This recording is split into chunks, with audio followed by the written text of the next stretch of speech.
అప్పులు ఉన్నాయమ్మా నాకు, ఇల్లు ఉంది కదా తాకట్టు పెడతాను అని చెప్పాడు. అది అడిగేశాడు కదా, ఇచ్చేసాను, అప్పులన్నీ కట్టేశానమ్మా నేను అని చెప్పాడమ్మా. 10 రోజుల తర్వాత కొడుకు యాక్సిడెంట్లో చనిపోయాడమ్మా. అయ్యో రామా. కొడుకు కార్యక్రమంలో ఉన్నామమ్మా మేము. కానీ ఒక ఆయన వచ్చి ఇల్లు ఖాళీ చేయాలని చెప్పాడమ్మా. ఎవరి పేరు మీద చేయించారు? నా పేరు మీద చేశారు. మరి మీరు పేరు మీద చేసినప్పుడు మీరు వెళ్ళి ఉంటారు కదా రిజిస్ట్రేషన్ ఆఫీస్కి. అవును మేడం, వెళ్ళాను. మరి ఆయన ఎలా చేయిస్తాడు? సేల్ డీడ్ మీ దగ్గర ఉందా అండి ఇప్పుడు? ఉంది మేడం. మీరు సేల్ డీడ్ తీసుకొని మీరు ఒక్కసారి సుమన్ టీవీ ఛానల్కి రావాలండి. మీకు బాగా తెలుసు ఆ ప్రాపర్టీ రిజిస్టర్ కాలేదు. ఒకవేళ రిజిస్ట్రేషన్ అయితే అది క్యాన్సిలేషన్ అవుతుంది. ప్లస్ మీరు చీటింగ్ చేశారు కాబట్టి, లేదా ఏమైనా సంతకాలు ఫోర్జరీ చేసుంటే ఫోర్జరీ కేసులో కూడా మీరు పడతారు. ₹1 కోటి ఉన్నటువంటి ఆస్తిని 37 లక్షలకి ఫ్రాడ్ డాక్యుమెంట్స్ క్రియేట్ చేసి కొట్టేయాలంటే చూస్తూ ఎవరు ఊరుకోరు. 3 ఆడవాళ్ళు బిక్కుబిక్కుమంటూ ఉన్నారు అంటే మీరు మొదటి నుంచి ఆ ఇల్లు కొట్టేయడానికి సిద్ధంగా ఉన్నారన్నమాట. ఇంట్రెస్ట్ బిజినెస్ చేస్తానంటున్నారు. ఫస్ట్ ఆఫ్ ఆల్ మీకు ఇంట్రెస్ట్ బిజినెస్ చేయడానికి లైసెన్స్ ఉందా అండి? మీ కొడుకు కంటే తప్పులు మీవి. మీ పెంపక లోపం వల్ల మీరింత దరిద్రంగా పెంచారు కాబట్టి సమాజానికి ఒక చీడ పురుగును అందించారు మీరు.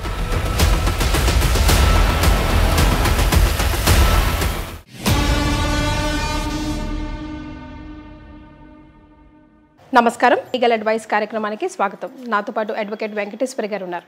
నమస్తే అమ్మ. అమ్మ, ఇవాల్టి కేసు పార్వతమ్మది. ఓకే. కొడుకు బాధితురాలనాలా, విధిరాత బాధితురాలనాలా నాకు అర్థం కావట్లేదు. ఆమె చెప్పిన 2 మాటల్లో గత 1 వీక్ నుంచి ఇక్కడికి వస్తూ ఉంది. డైరెక్ట్గా కూర్చోవడానికి ఇష్టపడట్లేదు. ఫోన్ కాల్ ద్వారా తను అందుబాటులోకి ఉంటుందమ్మా. సరే, తనతో మాట్లాడు. ఎందుకంటే పెద్ద ఆవిడ కూడా కదా. ఎస్.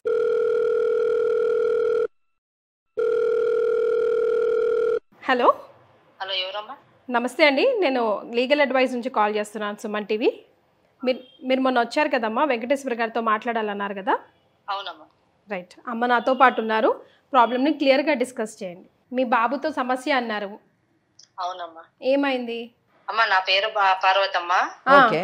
నేను, మా ఆయన, బాబు ఉండేవారమ్మా. మా ఆయన గవర్నమెంట్ ఎంప్లాయీ. మంచిగా పెంచాము కొడుకునైతే. చదువుకుంటాడు అనుకున్నాం మేము. ఓకే. కానీ వాళ్ళ డాడీ గారభంగా పెంచి డబ్బులు ఇచ్చి వాడిని ఇచ్చేసాడు. వాడు కాలేజీ మానేసి తిరగడం, తాగడం. అతి గారభం వల్ల చెడిపోయారు అంటారు ఒక మాటలో చెప్పాలంటే. అవునమ్మా. అయితే ఏమైంది ఇప్పుడు? ఇప్పుడు వాళ్ళ డాడీ 5 ఏళ్ళు అవుతుందమ్మా, చనిపోయాడు. ఓకే. ఇక్కడ అప్పులు చేశాడు. ఎవరు చేశారు? కొడుకమ్మా. ఓకే. ఆయన చనిపోయిన తర్వాత? ఓకే. వాళ్ళ డాడీ ఉన్నప్పుడు డాడీ ఇచ్చేవాడు, మంచిగా ఇచ్చి డబ్బులు ఇచ్చేసేవాడు. దేనికి డబ్బులు ఇచ్చేవారు? తిరిగేదానికి. నేను జాబ్ చేస్తాను, సొంతంగా ఏమో బిజినెస్ పెట్టుకుంటానని చెప్పి వాళ్ళ డాడీతో ఇప్పించుకునేవాడమ్మా. అంటే ఎంత? మీ వారు ఏ డిపార్ట్మెంట్ లో చేసేవారు? గవర్నమెంట్ ఎంప్లాయీ అన్నారు కదా. బిహెచ్ఎన్ఎల్ అమ్మా. బిఎస్ఎన్ఎల్ లో పనిచేసేవారు. ఓకే. ఓకే. బిజినెస్ చేస్తారంటే ఏ బిజినెస్ చేస్తానని అనేవాడు? అంటే చెప్పేవాడు కాదమ్మా, చేస్తాను అని ఇప్పించుకునేవాడు. అవును. ఎంత డబ్బు మటుకు ఇచ్చారు మీ వారు? తెలియదమ్మా. చెప్పేవాడు కానీ లక్షలు ఇస్తానని చెప్పలే. ఏమో 5,000 10,000 ఖర్చుకి ఇస్తాను బాబుకి అని చెప్పేవాడు. ఆ తర్వాత ఆయన చనిపోయిన తర్వాత ఈయన అప్పులు చేయడం మొదలెట్టాడు. ఇప్పుడు అప్పులు చేయడం మొదలు పెట్టాడమ్మా. ఓకే. కానీ ఒక రోజు వచ్చి నాతో మాట్లాడాడమ్మా. అమ్మ, నేను మారిపోతున్నాను, మంచిగా ఉంటాను, మిమ్మల్ని చూసుకుంటాను. ఎంత ఉంటుంది వయసు? 35 ఏళ్ళమ్మా. పెళ్ళయిందా? అదే ఇట్లా తిరిగేదానికి చేసేదానికి పెళ్లి చేస్తే బాగుపడతాడని అనుకున్నామమ్మా మేము. చేశారు పెళ్లి చేసామమ్మా. పిల్లలు ఉన్నారా? ఒక పాప ఉంది. ఏం ఉద్యోగం చేస్తున్నాడు పెళ్లి చేసే టైంకి? ఇట్లా చేస్తే నా ఫ్యామిలీ ఉంటే మంచిగా ఉంటాడేమో అని. అంటే పెళ్లి చేసే టైంకి ఉద్యోగం లేదు? ఏమి లేదమ్మా, కానీ మారలేదమ్మా వాడు. అదే మొదలు పెట్టాడు. మరి మన కాడ లేదంటే కూడా వేరే కాడ అప్పులు తీసాడు. చేసి ఒక రోజు నా కాడ వచ్చి మాట్లాడాడమ్మా. ఏమని? అమ్మ, నేను మారిపోతున్నాను, నాకు ఫ్యామిలీ ఉంది కదా, మంచిగా చూసుకుంటాను, డాడీ అయితే వెళ్ళిపోయాడు కదా, ఈ ఇల్లు ఉంది కదా మనకి, ఇల్లు తాకట్టు పెట్టి అప్పులన్నీ కట్టేస్తానమ్మా అన్నాడు. సరేలే, కొడుకే కదా, మారుతాడేమో, మంచిగా ఉంటాడేమో, చూసుకుంటాడేమో అని అనుకున్నామమ్మా. సరే నాన్న, మారిపోయా కదా, మంచిగా చూసుకో అని చెప్పాను. మరి ఇట్లా అప్పులు ఉన్నాయమ్మా నాకు, ఇల్లు ఉంది కదా తాకట్టు పెడతాను అని చెప్పాడమ్మా. అది అడిగేశాడు కదా, ఇచ్చేసాను, అప్పులన్నీ కట్టేశానమ్మా నేను అని చెప్పాడమ్మా. అప్పు కట్టుకున్నానని సంతోషంగా ఉన్నామమ్మా. 10 రోజుల తర్వాత కొడుకు యాక్సిడెంట్ లో చనిపోయాడమ్మా. అయ్యో రామా. కొడుకు కార్యక్రమంలో ఉన్నామమ్మా మేము. కానీ ఒక ఆయన వచ్చి ఇల్లు ఖాళీ చేయాలని చెప్పాడమ్మా. ఎందుకు? కొడుకు ఆ ఇల్లు అమ్మేసి వాళ్ళకి అప్పులు పెట్టాడంట. అయ్యయ్యో. తర్వాత ఏమైంది? ఆయన వచ్చి ఇల్లు ఖాళీ చేయండి అమ్మా అన్నాడు. ఏం చేయాలో మాకు అర్థం కాలేదమ్మా. కాగితాలు ఏమన్నా చూపించాడా? చూపించాడమ్మా. ఏం కాగితాలు చూపించాడు? ఇట్లా డబ్బులు తీసుకున్నాను అని చూపించారమ్మా. డబ్బులు తీసుకున్న కాగితాలు. ఓకే. అంటే అప్పులాగా తీసుకున్నాడా, ఈ ఇల్లే అమ్మేశాడా? అప్పులాగా తీసుకుని వాళ్ళ ఇల్లు తర్వాత తీసుకున్నాడు. ఇప్పుడు ఇంతగా మీరు ఆ ఇంట్లో ఉన్నారా బయట ఉన్నారా? ఇంట్లోనే ఉన్నామమ్మా. ఇంట్లోనే ఉన్నారు. ఇప్పుడు ఏంటి పరిస్థితి? ఇల్లు అమ్మింది మాకు తెలియదమ్మా. ఇల్లు అమ్మేసి మీకు తెలియకుండా అప్పులు కట్టాడు. అవునమ్మా. కట్ చేసి 10 రోజులకు చనిపోయాడు. ఇప్పుడు ఏమంటున్నాడు వచ్చిన ఆయన? ఇల్లు ఖాళీ చేయాలని చెప్తున్నాడు. అతని పేరేంటమ్మా? సుబ్బరాజమ్మా. మీరు ఇక్కడికి ఎందుకు వచ్చారు? సడన్ గా ఇల్లు ఖాళీ చేయమంటే నేను మా కోడలు మనవరాలు ఎక్కడికి వెళ్ళాలమ్మా? రోడ్డు మీద పడతామమ్మా మేము. ఇప్పుడు ఆయన వచ్చేమో ఇల్లు ఖాళీ చేయమని చెప్తున్నాడు. మాకు మీరే ఏమన్నా కొంచెం హెల్ప్ చేయాలమ్మా. అందుకే వచ్చామమ్మా మీ కాటికి. ఎంత టైం ఇచ్చారు మీకు ఖాళీ చేయడానికి? 1 రోజులు అంటున్నాడమ్మా. 1 రోజులు. చాలా ఇదొక నిజం చెప్పాలంటే ఒక కొత్త కేసు, కొత్త కోణంలో చూడాల్సినటువంటి కేసు అని చెప్పాలి. ఒకటి పిల్లల పెంపకం అంటే జనరల్గా మాట్లాడుకుంటే పిల్లల్ని ఏ విధంగా పెంచాలి అన్నది ఈ కేసులో మనము తెలుసుకోవాల్సినటువంటి విషయం. ఎందుకంటే ఉన్న ఒక కొడుకుని మితిమీరినటువంటి ప్రేమతోని పెంచి ఆ ప్రేమ ఎంత మటుకు వెళ్ళిందంటే అడిగినప్పుడల్లా తండ్రి డబ్బిస్తూ పోయాడు. ఏదో కొత్త బిజినెస్ పెడతాడు, వ్యాపారం చేస్తాను. ఏం వ్యాపారం చేయాలనుకుంటున్నాడు, ఆ వ్యాపారానికి ఎంత కావాలి, ఒకవేళ ఇచ్చినటువంటి డబ్బు సద్వినియోగం అయిందా లేదా అనేటటువంటి విషయాన్ని వీళ్ళు గమనించలేదు. ఇది మొదటి విషయం. రెండో విషయం ఏంటంటే పార్వతమ్మ గారిని ఎంత డబ్బు ఇచ్చారు అని అడిగాను నేను. అడిగితే ఏమోనమ్మా నాకు తెలియదు, నాకు అవగాహన. అంటే తల్లి కూడా నిజం చెప్పాలంటే ఉన్నది ఒకడే కొడుకు. ఆ ఒక కొడుకు మీద తల్లి నిజానికి ఒక నిఘా పెట్టాలి, తండ్రి ఒక క్రమశిక్షణతో పెంచాలి, ప్రేమనివ్వాలి. కానీ మితిమీరినటువంటి డబ్బునిచ్చి చెడు వ్యసనాలకు లోనయ్యేటట్టుగా పిల్లవాడిని పెంచడం ఇక్కడ చాలా దురదృష్టకరమైనటువంటి విషయం. తన బాధ్యత కూడా తీసుకోలేనటువంటి పరిస్థితిలో ఆయనకు పెళ్లి చేయడం ఎంత దురదృష్టకరం అండి. అంటే ఇంకొక అమ్మాయి గొంతు కోసారు, ఆయనకు మళ్ళీ ఒక కూతురు, మళ్ళీ ఆ అమ్మాయి భవిష్యత్తు ఆలోచించండి ఎంత దురదృష్టం. అంటే పెళ్లి చేసేటప్పుడు ఆలోచించాలి, ఆ తర్వాత కూతురు పుట్టింది. ఇంకా మూడో అంశం వచ్చేసరికి ఎప్పుడైతే భర్త చనిపోయాడో ఆ భర్త చనిపోయిన తర్వాత అయినా ఈ పిల్లవాడికి బుద్ధి వచ్చి నా తల్లి ఉంది, నా భార్య ఉంది, నా కూతురు ఉంది, 3 ఆడవాళ్ళు, వీళ్ళని పోషించాలి అనేటటువంటి ఆలోచన కలిగేటట్టుగా చేయకుండా ఆ ఇల్లు ఏదో ఉంది, ఆ ఇల్లుని నేను తాకట్టు పెట్టుకుంటానంటే తల్లి ఏమనకుండా ఏం ఆలోచించకుండా ఆ ఇల్లుని తాకట్టు పెట్టుకోమని చెప్పడం. అమ్మ పార్వతమ్మ, తాకట్టు పెట్టుకోవడానికి ఇల్లు ఇచ్చారు కదా, సంతకాలు ఏమైనా పెట్టారా మీరు? పెట్టలేదమ్మా. ఏం పెట్టలేదు మీరు. రైట్. ఎంత మటుకు మరి వీళ్ళకి మనము న్యాయం చేయగలము, మరి వీళ్ళకి రక్షణ కలిగించగలము, లేదా సలహా ఇవ్వగలము, సూచన ఇవ్వగలము అన్న విషయం మనము ఎవరైతే ఎవరు సుబ్బరాజు అని చెప్పింది ఆవిడ, ఆ సుబ్బరాజుతో ఒక్కసారి మాట్లాడి పరిస్థితి ఏంటి. ఎందుకంటే ఈ కేసులోని చట్టపరంగా సూచన సలహా ఇవ్వడానికి నాకు సరైనటువంటి క్లారిటీ అయితే రాలేదండి. అంటే ఏంటంటే అమ్మేశాడు అని సుబ్బరాజు వచ్చి చెప్పారు అని అంటున్నారు. అమ్మేడు అంటే కాగితాలు ఏమన్నా చూపించారా అమ్మా అని అడిగితే ఏం కాగితాలు చూపించారు అంటే అప్పు తీసుకున్నటువంటి కాగితాలు చూపించారు అని చెప్తున్నారు ఆవిడ. మరి ఆ కాగితాలతో పాటు అమ్మినట్టుగా సేల్ డీడ్ ఏమన్నా ఉందా? సేల్ డీడ్ ఉంటే మరి ఎలాగది రిజిస్ట్రేషన్ అయింది? ఒకవేళ అయి ఉంటే ఏంటి దాని మీద మనం తీసుకోవాల్సినటువంటి పరిష్కారము? ఇవన్నీ కూడా మనము కనుక్కుంటేనే మనకు తెలుస్తుంది. ఎందుకంటే ఆవిడ పెద్ద ఆవిడ, మరి ఆవిడకి ఎంత మటుకు దీనిపైన అవగాహన ఉందో మనకు తెలియదు. కాబట్టి ఒక్కసారి మనము ఆ సుబ్బరాజు గారితో మాట్లాడదాము, దాన్ని బట్టి మనకు ఒక క్లారిటీ వస్తుంది. అమ్మ నంబర్ చెప్పండి అమ్మా.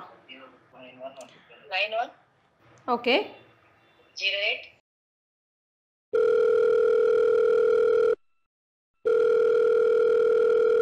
హలో హలో, నమస్తే అండి, సుబ్బరాజు గారా?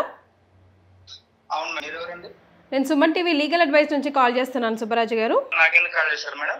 ఎస్, మీకు ఎందుకు కాల్ చేశానంటే రీసెంట్గా పార్వతమ్మ అనే ఆవిడ కొడుకు చనిపోయారు. అంతకుముందు వాళ్ళ ప్లేస్ ఏదో మీకు పై రాసిచ్చారు, మీ పేరు మీద రాసిచ్చారని నాకు విన్నాను. దాని మీద ఒక క్లారిటీ లేదు మాకు, ఒకసారి క్లారిటీ తెలుసుకుందామని. పార్వతమ్మ గారి అబ్బాయి వచ్చేసి అతని పేరు కళ్యాణ్ మేడం. ఓకే. అతను నా దగ్గర గత 10 సంవత్సరాల నుంచి అమౌంట్ తీసుకునేవాడు, ఇచ్చేవాడు మేడం, కట్టేవాడు. ఓకే. 10,000 20,000 అట్లా అట్లా తీసుకొని ఇచ్చేవాడు. ఓకే. అట్లా అట్లా కొంచెం కొంచెం పెంచుకుంటా అది కాస్త లక్షల్లోకి వెళ్ళిపోయింది మేడం. అట్లా తీసుకుంటూ దగ్గర దగ్గర ఎంత అయిందంటే 12 లక్షలు అయింది మేడం. 12 లక్షలు అప్పు అయింది. ఆ 12 లక్షలు 5 సంవత్సరాల క్రితమే 12 లక్షలు అయిపోయింది మేడం. అది వాడు అది ఎట్లా ఎందుకు రానికి ఇంత అమౌంట్ అంటే, నాకే అవసరాలు ఉన్నాయి, వాడు పెద్ద ఇది మేడం, జల్సాలు, తాగుడు, ఫ్రెండ్స్ వేసుకొని తిరుగుడు, డబ్బులు అంటే కేరే లేదు వాడికి. మనకి అడిగేవాడు, సో మనకు కరెక్ట్ టైంలో కడుతున్నాడు కదా అనేసి మేము కూడా ఇచ్చేవాళ్ళం మేడం. మేము అడిగేవాళ్ళం కాదు ఎందుకు ఏంటి అనేసి. అంటే మీకు తెలుసు జలసాలకి యూజ్ చేసుకుంటున్నాడు, తన కుటుంబానికి ఉపయోగపడేది కానీ తెలుసు, అయినా స్టిల్ మీకు ఇంట్రెస్ట్ వస్తుంది కాబట్టి మీరు ఇస్తా పోయారు. మీ డబ్బు మీకు రిటర్న్ వస్తుంది కాబట్టి వాడు ఎట్టబోతే నాకెందుకు, నా డబ్బు నాకు వస్తుంది కదరా నాయన అనుకున్నారు మీరు, అంతేనా మేడం? అంటే నాకు ఇన్ టైంలో తీసుకొచ్చి ఇచ్చేవాడు మేడం. నా దగ్గర వచ్చేసరికి వాడు పర్సనల్ గా దేనికి యూజ్ చేస్తున్నారో తెలియదు, కానీ బయట తెలిసింది బట్టి ఏంటంటే వాడు వేస్ట్ గా తిరుగుతుంటాడు, ఇట్లా ఖర్చు జల్సాలు చేస్తుంటాడు అనే విషయం తెలుసు. రైట్. నాతో పాటు వెంకటేశ్వరి గారు కూడా ఉన్నారు, అడ్వకేట్. అమ్మ కూడా మీ మాటలు వింటా ఉన్నారు. Okay madam. సుబ్బరాజు గారు, మీరు బిజినెస్ ఏం చేస్తారండి? మేడం మేము డబ్బులు ఇట్లా రియల్ ఎస్టేట్ చేస్తాను, ప్లస్ ఇట్లా ఇంట్రెస్ట్ కి ఇట్లా అమౌంట్ ఇస్తాను మేడం. ఎవరైనా డబ్బులు అడిగితే మీరు డబ్బులు ఇవ్వచ్చు, ఇంట్రెస్ట్ అది మీ వ్యక్తిగతము, లేదా బిజినెస్గా కూడా మీకు లైసెన్స్ ఉంటే మీరు ఆ బిజినెస్ కూడా చెయ్యొచ్చు. దాని విషయం అయితే మేము పెద్ద ఏం మాట్లాడదలుచుకోలేదు, ఆ ఇష్యూస్లోకి మేము వెళ్ళము. మేము తెలుసుకోవాలనుకున్నది ఏంటంటే, పార్వతమ్మ గారు ఏమంటున్నారంటే, మా కొడుకు చనిపోయిన 10 రోజులకు సుబ్బరాజు అన్న ఆయన వచ్చి, ఈ ఇల్లు మాకు మీ కొడుకు అమ్మేశాడు కనుక ఖాళీ చేయండి, ఒక 1 నెల రోజులు టైం ఇస్తున్నాము అని అన్నారు అని చెప్తున్నారు ఈ పార్వతమ్మ గారు. దీని విషయంలోనే మాకు అసలు ఏంటో అర్థం కాలేదు. ఆ ఇల్లు ఎలా అమ్మాడు, మరి ఎలాగ మీకు మీ పొజిషన్లోకి ఎలాగొచ్చింది, అసలు మీరు ఎలా హక్కుదారుడు అవుతారు అన్నది కొంచెం తెలుసుకోవాలనుకుంటున్నామండి. అసలు ఏం జరిగింది ఇల్లు విషయంలో? Okay madam. Okay madam. 5 సంవత్సరాల క్రితం వచ్చేసి టోటల్ గా అమౌంట్ 12 లక్షలు అయింది మేడం. నేను ఇచ్చిన అమౌంట్. ఓకే. ఆ అమౌంట్ 5 సంవత్సరాలకి మొత్తం టోటల్ ఇంట్రెస్ట్ కలిపి 32 lakhs అయింది మేడం. Okay, 32 lakhs. ఇప్పుడు దాని వాల్యూ ఎంత ఉంటదండి? దాని వాల్యూ ఉంటది మేడం, బానే ఉంటది. కానీ ఇంకా నేను అడిగేసాను మేడం, నాకు ఇట్లా అమౌంట్ కావాలి, చాలా రోజులు అవుతుంది, నాకు కంపల్సరీ ఇట్లా కావాలి అమౌంట్ అనేసి నేను మామూలుగానే అడిగేసాను మేడం. ఓకే. అడిగితే అన్న నా దగ్గర అయితే డబ్బులు లేదు, నేను డబ్బులు అయితే ఇప్పుడు ఇవ్వలేను, ఇల్లు ఉంది, ఇల్లు అమ్ముతాను, తీసుకోండి అని అన్నాడు మేడం. ఓకే. సరే, నాకు కూడా డబ్బులు కావాలి కదా అనే ఉద్దేశంతో నేను, నాకు యాక్చువల్ గా ఇల్లు తీసుకునే ఉద్దేశం లేదు, బట్ నా డబ్బులు రావాలి కాబట్టి నేను రికవరీ చేసుకోవాలి కాబట్టి సరే తీసుకుంటాను అని చెప్పాను మేడం. ఓకే. సరే అన్న, నీకు 32 lakhs ఇవ్వాలి కదా, నాకు ఇంకా పైన ఒక 5 lakhs ఇవ్వండి, నీకు ఇల్లు రిజిస్ట్రేషన్ చేసిస్తాను పూర్తిగా అని చెప్పాడు మేడం. అంటే ఆల్మోస్ట్ 37 lakhs. 37 lakhs. 37 లక్షలకి మీరు ఇల్లు. ఈ మీరు కొనుక్కున్నటువంటి ఇల్లు ఎక్స్టెంట్ ఎంత ఉంటది, ఎన్ని గజాలు ఉంటది? ఒక 150 గజాలు ఉంటది మేడం. ఉంటది కాదు, మీరు రిజిస్ట్రేషన్ చేయించుకున్నా అన్నారు కదా, పక్కగా చెప్పాలి. 150 గజాలు. ఏ ఏరియాలో ఉంటుంది? బీరంగూడ మేడం. బీరంగూడ అంటే ఆల్మోస్ట్ 80 లక్షలు ఉంటది కాస్ట్ ఈజీగా. పర్టికులర్ గా చెప్పలేము మేడం. ఓకే ఓకే, మీరు చెప్పొద్దు, మేము చెప్తాంలే, మాకు ఐడియా ఉంది. సో 37 లక్షలకి ఇల్లు అమ్ముతా అన్నారు. ఇల్లు అమ్ముతా అన్నాడు, చేశాను. నేను ఇచ్చి ఫర్దర్ గా డాక్యుమెంటేషన్ మీద రిజిస్ట్రేషన్ చేయించుకున్నా మేడం. ఎక్కడ రిజిస్ట్రేషన్ చేయించారండి? మేడం SRO లో చేయించాను మేడం. ఓకే. చేయించిన తర్వాత ఒక 1 month టైం అడిగాడు మేడం. ఇల్లు మేము వేరే చూసుకోవాలి, ఖాళీ చేయాలంటే 1 month తర్వాత ఖాళీ చేస్తాము అని చెప్పాడు మేడం. సరే అనేసి సరే అన్నాను మేడం. సరే 1 month కదా, సరే ఓకే అని చెప్పేసాను మేడం. రిజిస్ట్రేషన్ అయిపోయిన తర్వాత ఒక 10 days కి అట్లా తను అన్ఫార్చునేట్లీ యాక్సిడెంట్ లో చనిపోయాడు మేడం. ఓకే. చనిపోయిన తర్వాత ఇంకా వెంటనే వెళ్ళి అడిగితే బాగోదు కదా, వాళ్ళ చావు బాధలు వాళ్ళు ఉంటారు అనేసి ఇంకా ఒక 1 week తర్వాత 1 week 10 days తర్వాత వెళ్ళాం మేడం. అమ్మ ఇట్లా పార్వతమ్మ గారు, మీ అబ్బాయి ఇట్లా మాకు ఇల్లు అమ్మేశాడమ్మా, మీరు ఖాళీ చేయాలమ్మా అని తనతో చెప్పేశాను మేడం. ఇప్పుడు ఈ రిజిస్ట్రేషన్ అప్పుడు ఎవరు సంతకాలు పెట్టారండి? రిజిస్ట్రేషన్ అప్పుడు తనే పెట్టేశాడు మేడం. తను పెట్టాడు అంటే ఏ డాక్యుమెంట్ ఆధారంగా మీరు రిజిస్టర్ చేశారు ఆ ప్రాపర్టీని? డాక్యుమెంట్ ఆధారంగా అంటే నేను అంటే మేడం వాళ్ళు ఆ ప్రాపర్టీనా మేడం అంటే లింక్ డాక్యుమెంట్ ఉంటది కదా, ఇండివిజువల్ హౌస్ మేడం, ఆయన పేరు మీద ఉంది అనేసి చేసి ఇచ్చాడు మేడం. ఆయన పేరు మీద ఉన్నట్టు ఏమన్నా డాక్యుమెంట్ చూపించాడా? రిజిస్ట్రేషన్ ఆఫీస్ లో ఉందా? మీరు చూసారా? ఇంకా అది చేసి ఇచ్చేసాడు మేడం. ఇంకా ఆయన చేసి ఇచ్చాడా మీరు చేయించారా? ఆయనే చేసి ఇచ్చాడు మేడం. ఎలా చేస్తారు? మీరు వెళ్ళలేదా? ఎవరి పేరు మీద చేయించారు? నా పేరు మీద చేశారు మేడం. మరి మీరు పేరు మీద చేసినప్పుడు మీరు వెళ్ళి ఉంటారు కదా రిజిస్ట్రేషన్ ఆఫీస్ కి. అవును మేడం వెళ్ళాను. మరి ఆయన ఎలా చేయిస్తాడు? సేల్ డీడ్ మీ దగ్గర ఉందా అండి ఇప్పుడు? ఉంది మేడం. మీరు సేల్ డీడ్ తీసుకొని మీరు ఒక్కసారి సుమన్ టీవీ ఛానల్కి రావాలండి. మీకు బాగా తెలుసు ఆ ప్రాపర్టీ రిజిస్టర్ కాలేదు, మీ పేరు మీద కాలేదు. ఎస్ సుబ్బరాజు గారు, అనవసరమైన క్రిమినల్ కేసెస్ లో పడద్దు మీరు. ఆ వినండి ఫస్ట్ వినండి. రెండే ఇష్యూస్. ఒకటి, ఆ ప్రాపర్టీ మీ పేరు మీద రిజిస్ట్రేషన్ కాలేదు. ఒకవేళ రిజిస్ట్రేషన్ అయ్యి ఉంటే మీరు ఫ్రాడ్ ప్లే చేశారు. ఆ ఫ్రాడ్ కింద చీటింగ్ కేసులో పడతారు మీరు. ఒకవేళ రిజిస్ట్రేషన్ అయితే అది క్యాన్సిలేషన్ అవుతుంది. ప్లస్ మీరు చీటింగ్ చేశారు కాబట్టి, లేదా ఏమైనా సంతకాలు ఫోర్జరీ చేస్తుంటే ఫోర్జరీ కేసులో కూడా మీరు పడతారు without link document. Simple Subbaraju గారు, ఈ కేసులోని ఆస్తి మీరు ఏ ఇల్లు అయితే ఇప్పుడు కబ్జా చేద్దాం అనుకుంటున్నారో ఆ ఇల్లు అబ్బాయి పేరేంటి, కళ్యాణ్ వాళ్ళ నాన్నగారిది. అది ఆయన స్వార్జితం. ఆయన మరణించిన తర్వాత ఇమ్మీడియట్ గా పార్వతమ్మ గారు వస్తారు ఆ స్టెప్ లోని, తర్వాత కళ్యాణ్ వస్తాడు, ఇద్దరు వస్తారు. పార్వతమ్మ గారి సంతకం లేకుండా ప్రాపర్టీ ఎట్లా రిజిస్టర్ అవుతుంది?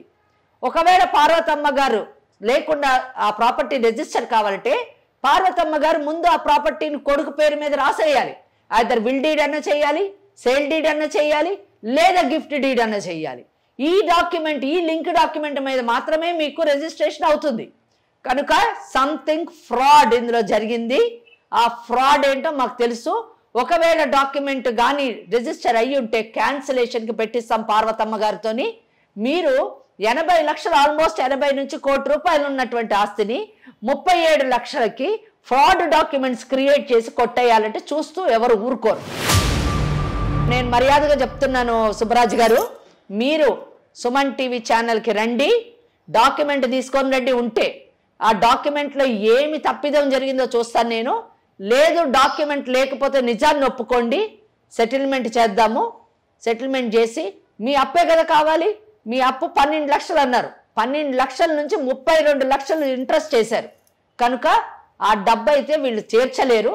ప్రాపర్టీని మీకు ఇప్పించడానికి ట్రై చేస్తాం. బ్యాలెన్స్ అమౌంట్ వాళ్ళకి ఇవ్వండి, ప్రాపర్టీ తీసుకోండి. ఈ కేసులు అయ్యేంత మటుకు ఇంజెక్షన్ తీసుకుంటామో వాళ్ళు ఆ ప్రాపర్టీలోనే ఉంటారు, ప్రాపర్టీ నుంచి కదలరు. ఆలోచించుకోండి, సెటిల్మెంట్ చేసుకోండి, మీడియేషన్కి రండి. అసలు ఫస్ట్ ఆఫ్ ఆల్ ఇందాక మేడం అన్నట్టు అటువంటి వాడికి మీరు డబ్బులు ఇవ్వకూడదు. ఏం చూసి ఇచ్చారండి? వాడికి జాబ్ లేదు, ఏమీ లేదు. 3 ఆడవాళ్ళు బిక్కుబిక్కుమంటూ ఉన్నారు అంటే మీరు మొదటి నుంచి ఆ ఇల్లు కొట్టేయడానికి సిద్ధంగా ఉన్నారన్నమాట. Please don't do this. ఎక్కడో చోట న్యాయం జరుగుతుంది, అర్థమైందా? ఏ దిక్కు లేని వాళ్ళకి చట్టం అంటూ ఒక దిక్కు ఉంది, అది మర్చిపోకండి. మీరు చెప్పండి, రిజిస్ట్రేషన్ అయిందా లేదా? మీరు చెప్పండి, మీ చేతిలో సేల్ డీడ్ ఉందా? మేడం రిజిస్ట్రేషన్ అయింది మేడం, నా డబ్బులు నాకు ఇప్పించండి. లేదంటే రిజిస్ట్రేషన్ ఎట్లా అవుతుంది అని అడుగుతున్నా నేను. పార్వతమ్మ గారు వచ్చి సంతకం పెట్టారా? పార్వతమ్మ గారు పెట్టలేదు మేడం, కానీ వాళ్ళ అబ్బాయి పెట్టి ఎట్లా చేస్తాడు? అబ్బాయిది కాదు ప్రాపర్టీ, అబ్బాయిది కాదు ప్రాపర్టీ. మీరు రియల్ ఎస్టేట్ బిజినెస్ చేస్తానంటున్నారు, ఇంట్రెస్ట్ బిజినెస్ చేస్తానంటున్నారు. ఫస్ట్ ఆఫ్ ఆల్ మీకు ఇంట్రెస్ట్ బిజినెస్ చేయడానికి లైసెన్స్ ఉందా అండి? నా లైసెన్స్ ఉన్నాయి, అన్ని ఉన్నాయి మేడం. సరే ఓకే, మీరు రియల్ ఎస్టేట్ బిజినెస్ చేస్తున్నారు కదా, ఎట్లా మీకు రిజిస్ట్రేషన్ అవుతుందండి? ఆ అబ్బాయి ప్రాపర్టీ ఏం చేయమంటారు చెప్పండి? కోర్టుకు వెళ్ళమంటారా, లేకపోతే మీరు సెటిల్మెంట్ చేసుకుంటారా? మా దగ్గర కూడా వద్దు, మా దగ్గర కూడా రావద్దు. మీరే ఎక్కడైనా కూర్చొని పెద్దల మధ్య కూర్చొని మీరు పార్వతమ్మ కూర్చొని సెటిల్ చేసుకోండి. మేడం ఈ కేసులు, ఈ గొడవలు ఎందుకు లేండి మేడం? ఏం చేద్దాం మరి?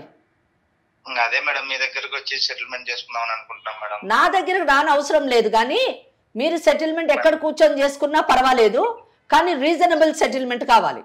అంతేగాని మీరు ఇచ్చిన డబ్బుకి వడ్డీ మీద వడ్డీ, వడ్డీ మీద వడ్డీ, చక్కెర వడ్డీ లేసేసి 100% నేను చెప్పగలను మీకు లైసెన్స్ లేదు ఇంట్రెస్ట్ బిజినెస్ చేయడానికి. లైసెన్స్ ఉంటే నేను అడుగుతున్నాను, ఏదండి మీ బ్యానర్? ఏ బ్యానర్ మీద మీరు ఇంట్రెస్ట్ బిజినెస్ చేస్తున్నారు? సో అందుకే సుబ్బరాజు గారు సుబ్బరాజు గారు ఎక్కడో ఒక చోట మనం మానవత్వంతో ప్రవర్తించాలండి. మీరు డబ్బు సంపాదించడం తప్పని నేను అనట్లేను, కానీ ఎక్కడ సంపాదించాలో అక్కడ సంపాదించాలి. చెప్పలేదు, నేను అర్థం చేసుకున్నాను. కానీ ఒకటి, ఇందాక కీర్తి మేడం చెప్పినట్టు అటువంటి వాడికి మీరు డబ్బులు ఇవ్వడమే తప్పండి. నిజం చెప్పాలంటే వాడు ఎంత తప్పు చేశాడో మీరు కూడా అంతే తప్పు చేశారు. నేను కూడా దీంట్లోని పార్వతమ్మ గారితో కాంటాక్ట్ లో ఉంటాను. మీరు ఏం చెప్తారో చూస్తాను, నేను ఎంత సెటిల్మెంట్ చేస్తారో చూస్తాను. ఎప్పటికప్పుడు నేను ఆవిడ గైడ్ చేస్తూ ఉంటాను. నిజంగా మీరు రీజనబుల్ సెటిల్మెంట్ చేసుకోవాలి. నా డబ్బు, నా 12 లక్షలు నాకు కావాలి విత్ సమ్ ఇంట్రెస్ట్. నా 12 లక్షలు నాకు కావాలి, ఒక ఫిగర్కు రండి, అరైవ్ కండి. నిజం చెప్పాలంటే మీకు 10 పైసలు రావండి. మీరు కోర్టుకు కానీ వెళ్తే 10 పైసలు రావు. కానీ ధర్మము మీకు ఇవ్వాలి. మీరు ఇచ్చారు కదా, వాడు తాగడానికి, తినడానికి, తిరగడానికి ఇచ్చారు కదా, మీ 12 లక్షలు మీకు రావాలి. కాబట్టి దానికి ఏదో కొంచెం ఇంట్రెస్ట్ చేసుకొని మీరు తీసుకోండి. కొన్ని బ్యాలెన్స్ అమౌంట్ వాళ్ళకి ఇవ్వండి. ఆ డబ్బుతో వాళ్ళు ఎక్కడో కొనుక్కొని వేరే ఇల్లు కొనుక్కొని ఉంటారు, బ్రతుకుతారు. ఆ ఆడపిల్ల పరిస్థితి ఏంటండి? ఓకే, పరస్పరం కూర్చొని మాట్లాడండి. చూస్తుంటే అంత కఠిన హృదయాలు కూడా మీరు అనిపించట్లేదు. మీకు మేడం చెప్పిన మాటలు అర్థం చేసుకున్నారు కాబట్టి. అలాగే పార్వతమ్మ, ఆ ఇద్దరు మిగతా ఆడవాళ్ళ విషయం కూడా కొంచెం దృష్టిలో పెట్టుకొని డెసిషన్ తీసుకోండి సుబ్బరాజు గారు. అమ్మ పార్వతమ్మ ఉన్నారు కదా లైన్ లో? విన్నారు కదా? మీరు ఒకసారి అందరూ కలిసి కూర్చొని మాట్లాడండి అమ్మా. ఆయన ఏం చెప్తారో వినండి. ఎంత డబ్బు అడుగుతారో కనుక్కోండి. మీ కొడుకు కూడా చేసిన గొప్ప పనులు ఉన్నాయి కదా. మీ కొడుకు కంటే తప్పులు మీవి. మీ పెంపక లోపం వల్ల మీరింత దరిద్రంగా పెంచారు కాబట్టి సమాజానికి ఒక చీడ పురుగును అందించారు మీరు. ఆ చీడ పురుగు మీ కుటుంబాన్ని తినేయడమే కాకుండా సమాజంలో కూడా పనికి రాకుండా తయారైంది. 32 లక్షలు కాదు అని ఒక ఫిగర్కి అరేంజ్ అయ్యి ఆ ఫిగర్ ఇవ్వడానికి మరి ఆ ఇల్లు అమ్మి ఆ మిగతా డబ్బు అంటే మినిమం 80 లక్షలు ఉంటుంది. 12 లక్షలు అంటే ఒక 15 లక్షలు ఇచ్చినా కూడా మీకు ఒక 65 లక్షలు వస్తుంది. ఆ 65 లక్షలు తీసుకొని ఎక్కడైనా ఇల్లు కొనుక్కొని మీ మనవరాలు భవిష్యత్తుని తీర్చిదిద్దండి. వీలైతే మీ కోడలకు ఇంకో పెళ్లి చేయండి. అంతేగాని వాళ్ళని మళ్ళీ మీ నెత్తి మీద పెట్టుకొని వాళ్ళని బాధ పెడుతూ ఉండొద్దు. అసలు మొదట మీరు మీ పనికి మాలిన కొడుక్కి ఆ పిల్లనిచ్చి పెళ్లి చేయడమే తప్పు. మీది తప్పు, ఆ తల్లిదండ్రులతో కూడా తప్పండి. చాలా దురదృష్టకరం. 2 ఆడవాళ్ళ జీవితాలు రోడ్డు మీద వేసారండి. అర్థమైందమ్మా? అర్థమైందా నేను చెప్పింది? మీకు ఏ డౌట్ ఉన్నా, ఏ ప్రాబ్లం ఉన్నా తప్పకుండా లీగల్ అడ్వైస్ ఇక్కడికి రండి. నేను అవకాశం ఉన్నప్పుడల్లా మీతో మాట్లాడి ఈ సమస్యని సాల్వ్ చేయడానికి ట్రై చేద్దాం. సంతోషం అమ్మా. ఓకే అమ్మా, ఓకే. తనకు అర్థమైంది కాబట్టి, బికాజ్ ఆయన కూడా రియల్ ఎస్టేట్లో ఉన్నారు కాబట్టి, మిమ్మల్ని మభ్యపెట్టలేడు కాబట్టి ఇది ఇలా ఎండ్ అయిందమ్మా. ఇటువంటి కార్యక్రమాలు ఉండడం వలన పార్వతమ్మ గారు లాంటి వాళ్ళు రాగలిగారు. ఆమెకు జరిగినటువంటి అన్యాయాన్ని కానివ్వండి, మోసాన్ని కానివ్వండి, ఆమె ఈరోజు ఎదుర్కొనేటటువంటి అవగాహనని ఆమె పొందారు. అలాగే సుబ్బరాజు గారు లాంటి వాళ్ళు కూడా మనం ఒక చట్టానికి విరుద్ధంగా ఏమైనా పనులు చేస్తే చట్టం తప్పకుండా తన యొక్క పనిని తాను చేసుకుంటూ వెళుతుంది అనేటటువంటి మెసేజ్ని మనము ఇవ్వగలిగాం. హోప్ పార్వతమ్మ గారికి తప్పకుండా న్యాయం జరుగుతుంది అని అనుకుంటున్నాను. Thank you so much ma'am. నమస్కారం. ఇది ఇవాల్టి లీగల్ అడ్వైస్.